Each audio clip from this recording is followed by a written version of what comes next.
We spend years chasing respect from the very people designed to deny it to us, and in that desperate pursuit, we hand them the blueprint for our own undoing. Think about it. You felt that gnawing need to be seen, to be valued by someone who clearly operates on a different frequency. You work harder, explain yourself more thoroughly, you're the first to compromise. And the rival, the detractor, the one who seems to get a charge from your discomfort, they don't step back. They step forward, because your effort wasn't perceived as strength. It was read as a map, a detailed guide to your insecurities. Enemies don't fear the person who craves their approval, they're disarmed by the one who clearly doesn't need it. This isn't a platitude for a greeting card. It's a hardwired psychological reality, one that Niccolo Machiavelli dissected with a scalpel 5 centuries ago. He wasn't interested in the world we wish existed, but the one that actually does, the one governed by power, perception, and the silent calculus of every human interaction. He saw that kindness in the face of active opposition isn't read as virtue. It's read as a vacancy. It signals that the boundaries are porous, that pressure will find yield. And those who wish you harm will keep applying pressure as long as that signal is on. But there's a critical counterweight here. Pure aggression isn't the answer either. Rage, loud retaliation, visible fury that's just another form of surrender. It tells your opponent you have the controls. You can dictate my emotional state. That's not power, that's a reaction, a dependency. You're dancing to a tune, they called. So, what commands genuine involuntary respect? It's the aura of a psychological advantage. It's the person who seems to be playing chess on a board no one else can fully see. The one who remains still while the room panics, who is patient while others scramble, who operates from a center of gravity that feels immovable. Machiavelli called this the mastery of silent control, the art of shaping outcomes through strategic presence, not through noise. When you cultivate this, even a little, something shifts. The people who once dismissed you begin to recalibrate, not because you begged them to, not because you fought them, but because engaging with you suddenly feels like a bad investment. Today we're breaking down 7 psychological pivots drawn from this timeless strategic thinking that will quietly rewrite the rules of how others, especially those who oppose you, perceive and treat you. These aren't manipulation tricks. They're frameworks rooted in how the human brain actually assigns status and power. And each one is actionable starting now. Stay with me through all 7. They layer on each other to form a complete picture of a presence that most people can sense but can never quite replicate. Power isn't about being the loudest, it's about being the least reactive. Let's begin. Number 1. Own the invisible premise. Every single conversation operates within a frame. The frame is the unspoken story, the hidden assumption that dictates the meaning of every word exchanged. It decides who holds the power, who owes an explanation, who is on trial. This frame is established before anyone opens their mouth, and whoever defines it wins the entire exchange before it even starts. Most people are blind to this. They get pulled into an argument and react to the surface-level words, defending themselves, building a case, all while standing squarely inside a reality someone else constructed for them. They're fighting a battle on ground chosen by their enemy. And that's why they always feel like they're losing, no matter how good their points are. Let's paint the picture. Someone challenges your competence in a meeting, in front of colleagues. The question sounds innocent, but its frame is, your competence is now a topic for debate. The instant you jump to defend your record, you've accepted that frame. You've agreed to stand in the witness box. Now you're just pleading your case inside their courtroom, where they are the judge and jury. This is the silent killer of social and professional power. It's never about who argues better. It's about who dictates the reality of the argument. Machiavelli observed that a shrewd operator never allows another to set the terms of engagement, because those terms are a weapon. By reacting inside someone else's story, you've already lost ground you never get back. The antidote is to stop reacting to their premise. Instead, speak from your own. This isn't about ignoring the attack, it's about responding from a completely different, more grounded position. Don't defend the thing they questioned. Speak as if their question is irrelevant, a distraction from a larger truth. Redirect the conversation. Shift the premise. You operate from a reality where their narrative holds no authority. Great leaders and communicators do this instinctively. When someone tries to box them in, they don't struggle inside the box. They simply refuse to acknowledge its walls. In your life, this means not over-explaining your choices to people who aren't genuinely seeking understanding, but are looking for leverage.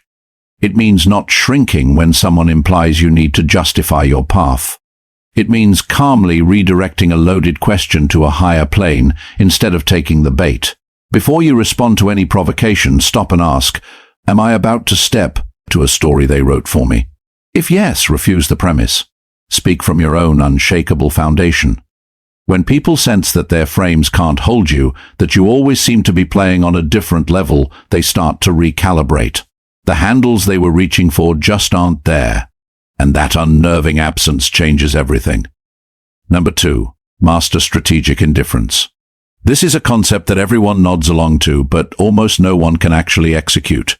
The gap between knowing and living it is where real power is either built or surrendered. Every time a rival provokes you and you react with anger, with defense, with visible frustration, or even with that forced fake calm voice that everyone sees through, you have just handed them a trophy. You've confirmed they have a lever, and you've shown them exactly where to push. From that moment on, they have actionable intelligence on how to control you. Think about what your reaction truly signals. It broadcasts, this person has the power to disturb my peace. That is not a small leak of information.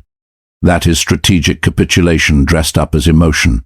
Machiavelli saw this across the battlefields and courts of history. Reacting to minor attacks is the primary way people in power undermine themselves. It's not that the emotion is wrong, it's that the visible reaction tells the attacker they've successfully found the edge. And once an edge is found, it will be probed relentlessly. Distinction. Strategic indifference is not repressed rage. It's not the silent treatment, which is just another form of reaction. It's not sulking in a corner, pretending to be above it all. Those are all still reactions, they just wear a different mask. Strategic indifference is the genuine internal relocation of your focus.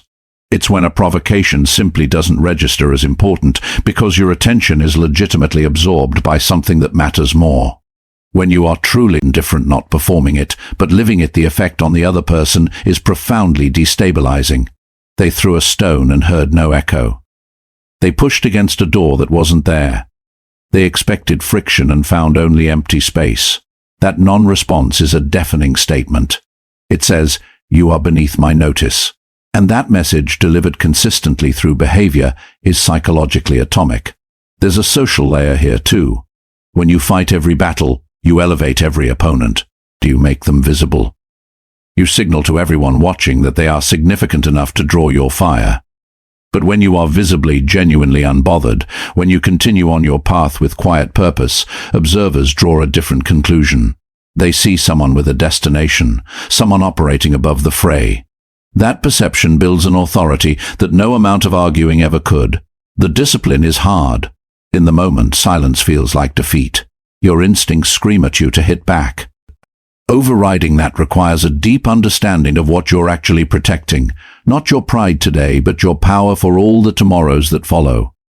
Ask yourself, does reacting to this make me stronger, or does it just feed their game? The honest answer will always show you the way. Number 3, let them reveal themselves. The single most expensive mistake people make when they suspect an enemy is to move too soon. The instinct is natural.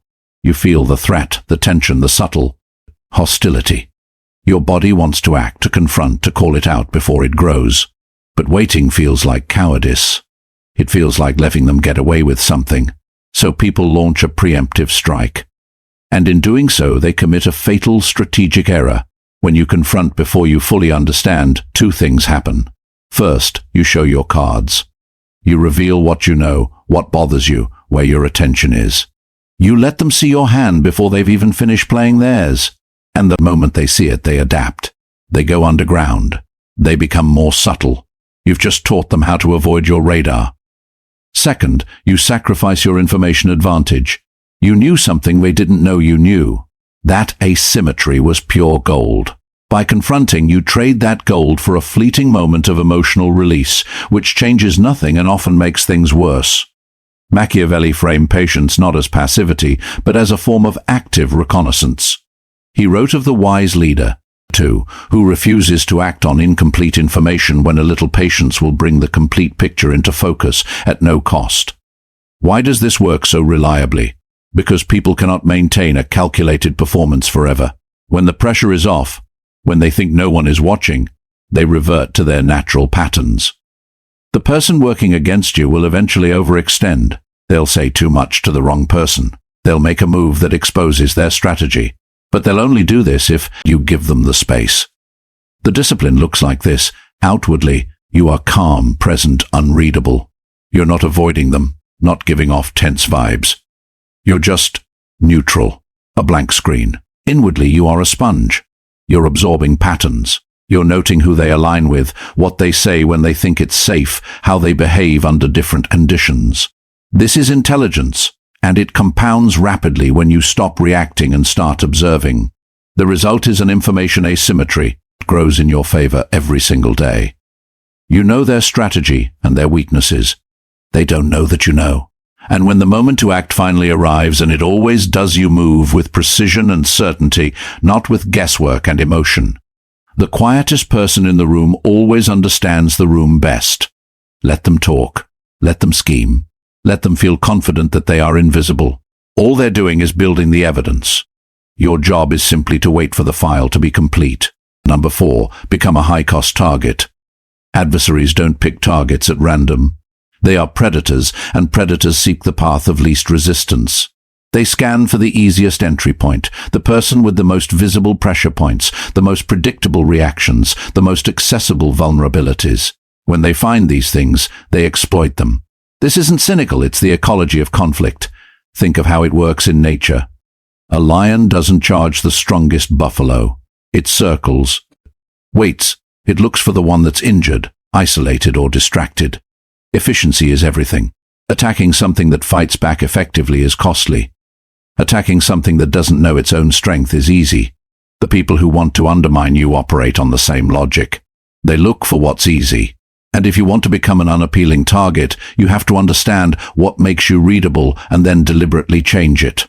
A person who is too easily moved, too easily read, too easily provoked becomes a target simply by being predictable. Predictability isn't just a personality quirk, it's a strategic vulnerability. Once someone can reliably predict your response, they can design situations to trigger that response and use it against you. So, what does it mean to become a high-cost target? The first layer is about exposure. Most people are an open book about their fears, their insecurities, their hot buttons. Every one of these disclosures is a piece of a map, showing exactly how to get to you. The less of that map you hand out, the safer your position.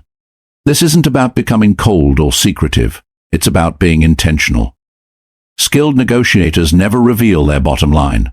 Skilled strategists never reveal their breaking point. You can operate with the same discipline, not hiding who you are, but protecting the specific levers that can be used against you. The second layer is about your visible reactions. Even when something genuinely stings, the gap between your internal experience and your external composure is a superpower. When you can feel something deeply without broadcasting it, you remove the attacker's primary feedback loop, the satisfaction of seeing their hit land. When they test a tactic and get no visible result, no flinch, no defense, no anger, they are left in uncertainty. Did it fail? Is he prepared? Is she just on another level? Uncertainty is a powerful deterrent. It makes the cost of continuing to push feel unpredictable and potentially high. The third layer is your projected presence. This isn't about performing strength, it's about cultivating genuine internal stability that naturally expresses itself. It's in your posture, your pace, the stillness you hold, the calm in your voice. These things communicate a foundational truth. This person will not crack easily. When adversaries sense that, and they do, even subconsciously they recalculate. They weigh the effort of engaging someone so settled against the easier option of moving on. And most of the time they choose the easier option.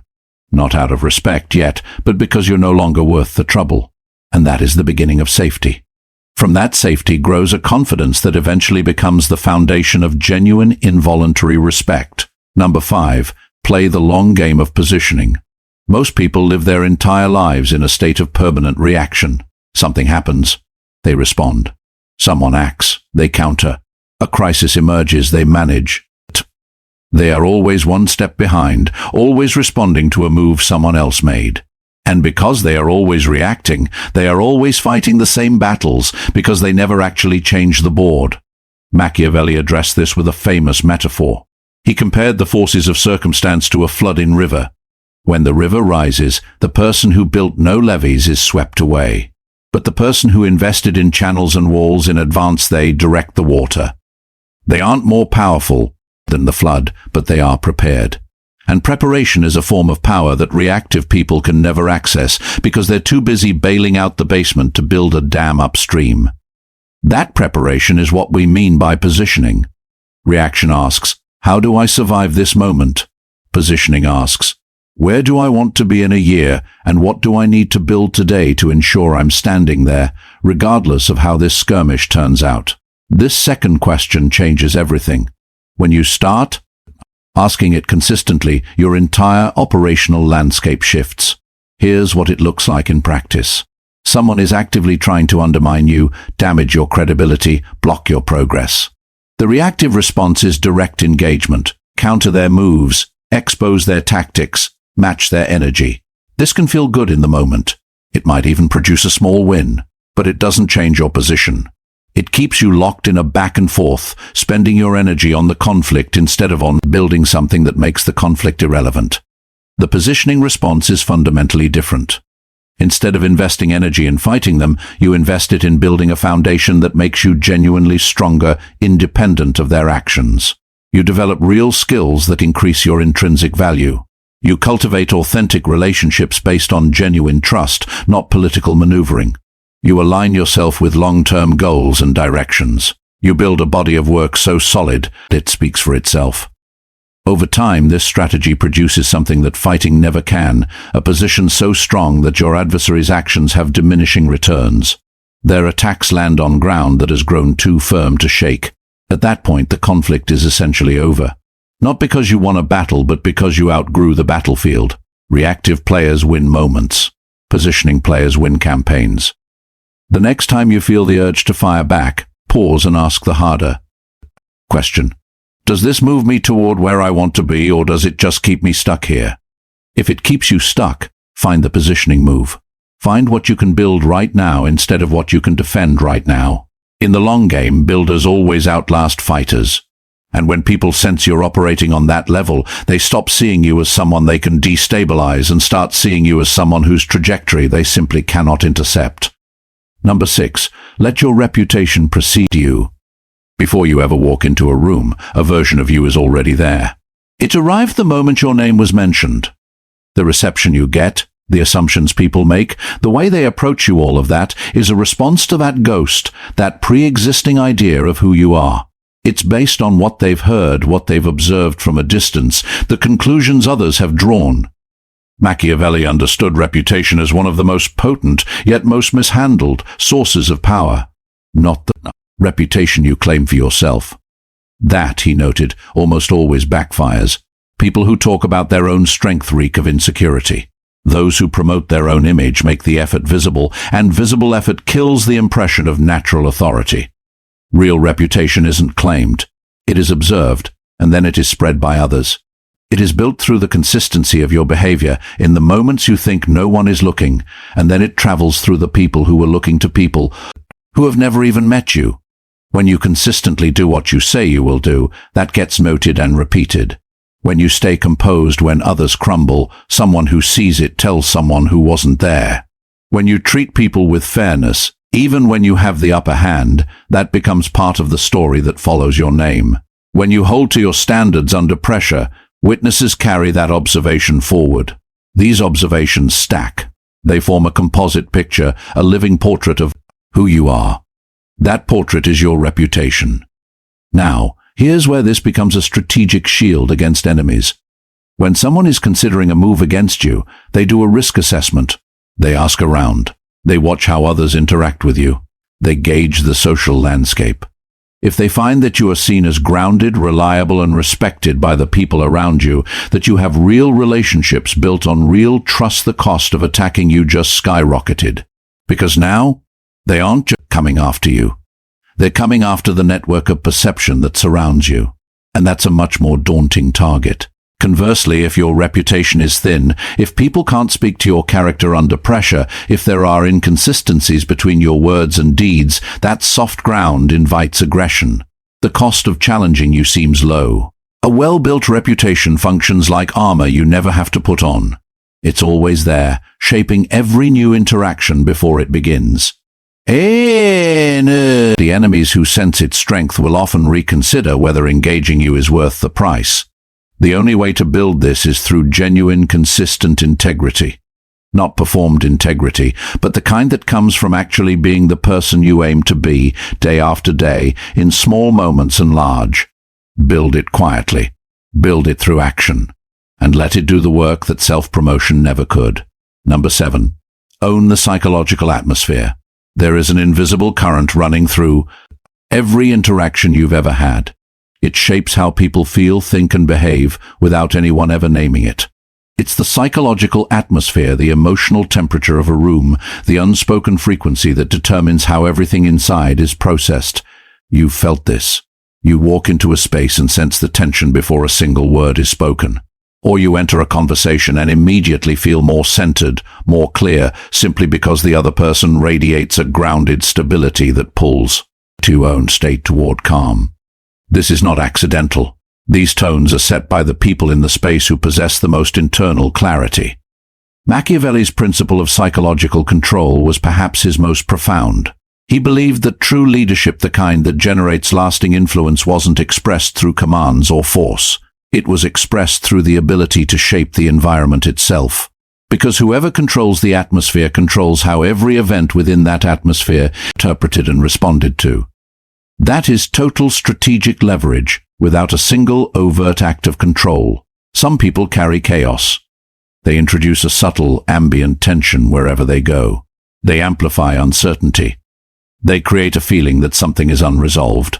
In this low-grade instability, others stay slightly off balance, which gives the chaos carrier a distorted kind of influence. The disoriented look to the source of the disturbance for cues. But chaotic influence is exhausting, fragile. It requires constant new disruptions. The moment the chaos stops, the influence collapses. Calm authority is the opposite, and infinitely more durable. When you are the most genuinely calm person in a tense environment, not performing calm, but truly grounded in it, something remarkable happens. People instinctively orient toward you. In any situation of stress or uncertainty, human beings seek anchors, something stable. When you are that anchor, when your presence communicates settled confidence and direction, people unconsciously grant you authority. Not because you took it, but because you make them feel more capable of navigating the situation.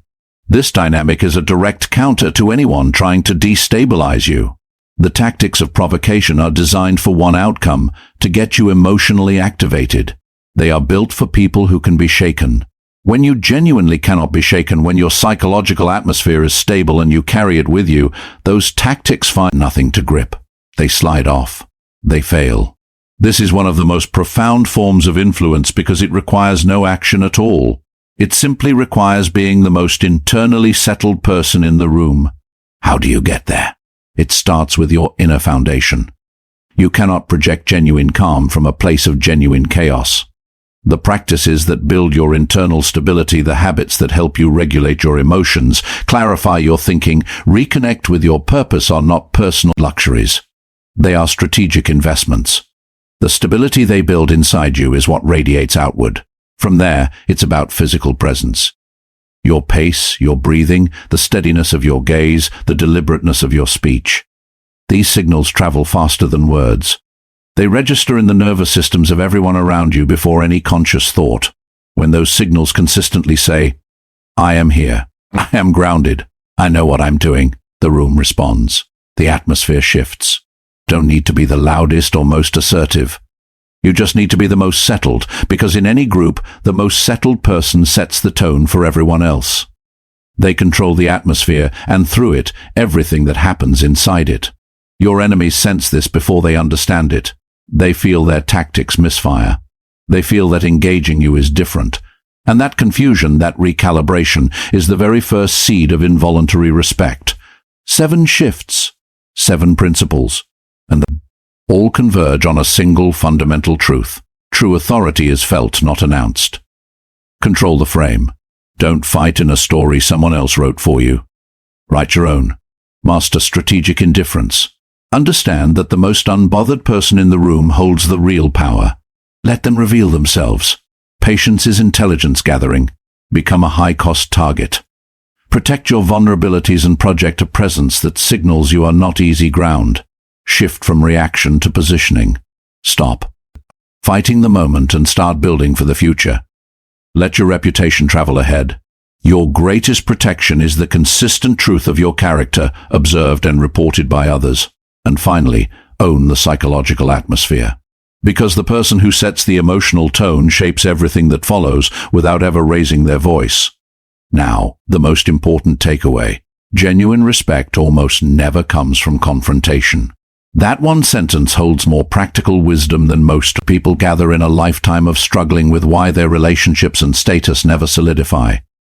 They pour energy into arguments, defenses, and battles and wonder why respect remains elusive. It's because respect isn't produced by noise. It's produced by what people sense beneath the noise.